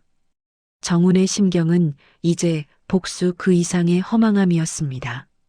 부모님의 명예는 되찾았고 가해자들은 처벌을 받게 되었지만 한배에서 태어난 형제들이 돈 때문에 서로를 짐승처럼 물어뜯다 파멸하는 과정은 그에게 씻을 수 없는 상처를 남겼거든요. 하지만 그는 부모님의 영정 앞에서 조용히 합장하며 다짐했습니다. 이제 남은 지수와 함께 아버지가 남기신 진짜 유산을 가지고 부끄럽지 않은 삶을 살아가겠다고 말입니다. 판세는 완벽하게 역전되었습니다. 태만과 미영은 사문서 위조와 강요, 횡령 혐의로 구속영장이 실질 심사에 들어갔고 그들이 가로챘던 모든 재산은 법적 절차에 따라 환수되어 아버지가 원했던 사회 환원 사업에 쓰이게 되었습니다. 이제 남은 것은 이 모든 전쟁을 마무리하고 진정한 평화를 찾는 마지막 단계뿐이었습니다. 정우는 산사를 내려오며 지수의 어깨를 감싸 안았습니다. 지수야, 이제 정말 끝났어. 우리 이제 부모님이 우리를 기다리시던 그 따뜻한 집으로 돌아가자. 정훈의 목소리에는 비로소 10년의 묵은 체증이 내려가는 듯한 해방감이 서려 있었습니다. 부모님의 49제가 끝난 뒤 탐욕으로 얼룩졌던 오남매의 세계는 인과응보라는 거대한 수레바퀴 아래 처참히 부서져 내렸습니다. 가장 먼저 무너진 것은 장남 태만이었습니다. 그는 40억 원이라는 신탁 채무를 해결하지 못해 빌딩이 공매로 넘어가고 사문서 위조 혐의로 구치소에 수감된 지 석 달 만에 급성 간암 판정을 받았거든요. 평생을 돈과 권력만 쫓으며 몸을 돌보지 않았던 대가는 차가운 철창 안에서 시한부 선고라는 비극으로 돌아왔습니다.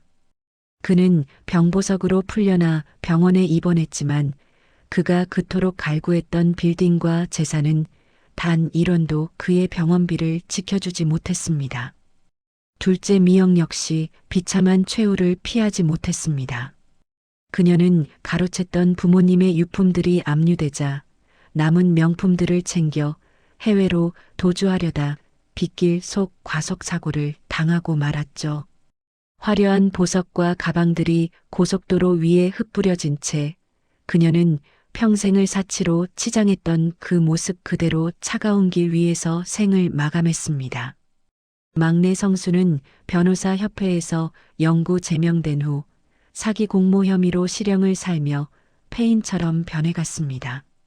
한때 유능한 법조인을 꿈꿨던 그의 손에는 이제 법전 대신 죄수 번호가 새겨진 차가운 칙판만이 남겨졌습니다. 정훈의 심경은 이제 미움조차 사라진 무색의 평온함이었습니다. 그는 중환자실에서 가쁜 숨을 몰아쉬는 태만을 찾아가 마지막 작별을 고했습니다. 태만은 정훈의 손을 잡으려 애썼지만 이미 힘이 다한 그의 손은 허공을 휘젓다 침대 위로 툭 떨어졌죠. 형님, 이제 그만 내려놓으세요. 아버지가 기다리고 계실 겁니다. 정훈아, 내가 미쳤었나 보다. 그깟 건물이 뭐라고. 미안하다. 지수한테도. 용서는 아버님 영정 앞에서 직접 구하세요. 저는 형님의 그 말을 믿고 싶을 뿐입니다. 태만은 눈물을 흘리며 끝내 고개를 떨구었습니다. 탐욕의 끝은 이토록 허망하고 고요했습니다. 가해자들이 하나둘 몰락하고 세상에서 사라져가는 동안 정훈과 지수는 부모님이 남기신 진짜 유산의 상속 절차를 밟기 시작했습니다. 한석규 변호사가 공개한 최종 신탁 서류에는 놀라운 반전이 숨어 있었거든요. 아버지는 탐욕스러운 자식들이 채무덫에 걸려 빌딩을 포기하게 되는 시점에 그 빌딩의 소유권을 다시 정훈과 지수에게 이전하도록 이중 신탁을 걸어두셨던 것입니다. 정직하게 부모를 모신 자들에게만 열리는 마법 같은 유산이었습니다. 정훈은 다시 찾은 서초동 집 마당에 서서 지수와 함께 새로 핀 목련을 바라보았습니다. 이제 그 집에는 욕심쟁이들의 고함 대신 부모님을 기리는 따뜻한 향내와 두 남매의 정겨운 대화만이 머물게 되었습니다. 상황은 이제 악인들의 완전한 퇴장과 선한 자들의 눈부신 승리로 귀결되고 있었습니다. 강남의 빌딩은 이제 정훈의 이름으로 다시 태어났습니다. 하지만 정훈은 그 빌딩을 자신의 부를 축적하는 데 쓰지 않았습니다. 아버지가 생전에 소원하셨던 대로 빌딩의 1층은 갈 곳 없는 노인들을 위한 무료 급식소와 쉼터로 꾸몄고 나머지 층에서 나오는 임대료는 전부 가난한 학생들을 위한 장학금으로 신탁했습니다. 정훈은 다시 세탁소 앞치마를 둘렀습니다. 번듯한 빌딩 주인이 되었음에도 그는 부모님이 물려주신 그 낡은 다림질판 앞에 설 때 가장 행복했거든요. 지수 역시 건강을 회복하고 부모님의 자택을 시니어들을 위한 심리치유센터로 개조했습니다. 그녀는 부모님이 자신들에게 주었던 그 따뜻한 사랑을 외로운 어르신들에게 나눠주며 살아가기로 결심했죠. 두 남매는 이제 더 이상 돈 때문에 핏줄을 배신하거나 눈물 흘릴 일이 없었습니다. 그들이 지켜낸 것은 수백억의 자산이 아니라 부모님이 평생 일궈온 사람답게 사는 법 그 자체였기 때문입니다. 복수가 끝난 자리에는 증오 대신 새로운 생명이 피어났습니다. 정훈은 매달 형제들의 납골당을 찾아가 꽃을 놓아주었습니다. 비록 그들이 자신을 짓밟았을지라도 마지막 순간에는 부모님이 사랑했던 자식들이었다는 사실을 잊지 않으려 노력했죠. 그것이 정훈이 선택한 가장 위대한 복수이자 진정한 용서였습니다. 지수는 정훈의 곁에 서서 하늘을 올려다보았습니다. 구름 사이로 비치는 햇살이 마치 부모님이 환하게 웃어주시는 것 같아 가슴이 벅차올랐습니다. 두 남매는 서로의 손을 꼭 잡았습니다. 피는 물보다 진하다고들 하지만 그 피를 지탱하는 것은 결국 서로에 대한 믿음과 사랑이라는 것을 그들은 뼈아픈 전쟁을 통해 배웠습니다. 이제 강남의 그 빌딩 앞을 지나는 사람들은 더 이상 건물의 가치를 묻지 않습니다. 대신 그곳에서 흘러나오는 따뜻한 국밥 냄새와 노인들의 웃음소리를 들으며 진짜 부자가 누구인지 깨닫게 되죠. 정훈과 지수의 이야기는 도심의 전설이 되어 탐욕에 찌든 사람들의 가슴에 작은 경종을 울리고 있었습니다. 부모님이 남기신 진짜 유산은 그렇게 세상을 향해 아름답게 퍼져나가며 장대한 서사의 마침표를 찍었습니다. 여러분, 오늘 오남매의 처절했던 유산 전쟁과 그 끝에서 피어난 정훈과 지수의 따뜻한 승리 이야기 어떻게 들으셨나요? 장남 태만과 둘째 미영, 그리고 막내 성수가 보여준 탐욕의 끝은 참으로 허망하고 쓸쓸했습니다. 부모님이 남긴 유산을 차지하기 위해 핏줄까지 저버렸던 그들이 맞이한 병마와 사고라는 결말은 우리에게 인과응보라는 오래된 진리를 다시 한번 되새기게 합니다. 누구나 살아가며 다양한 선택의 기로에 서게 됩니다. 어떤 이는 눈앞의 황금을 위해 소중한 사람을 짓밟기도 하고 정훈과 지수처럼 묵묵히 자신의 자리를 지키며 부모님께 효를 다하기도 하죠. 결국 마지막에 웃는 자는 가장 많은 돈을 가진 사람이 아니라 가장 부끄럽지 않은 마음을 가진 사람이라는 것을 우리는 오늘 이야기를 통해 확인했습니다. 부모님이 남기신 진짜 유산은 강남의 빌딩이 아니었습니다. 자식들의 본성을 꿰뚫어보고 가장 선한 자들을 지키기 위해 준비해 두신 그 사랑의 덫이야말로 가장 큰 축복이었죠. 정훈과 지수가 그 유산을 사회로 환원하며 부모님의 명예를 지켜나가는 모습은 우리 삶에서 진짜 소중한 가치가 무엇인지 다시금 생각하게 만듭니다.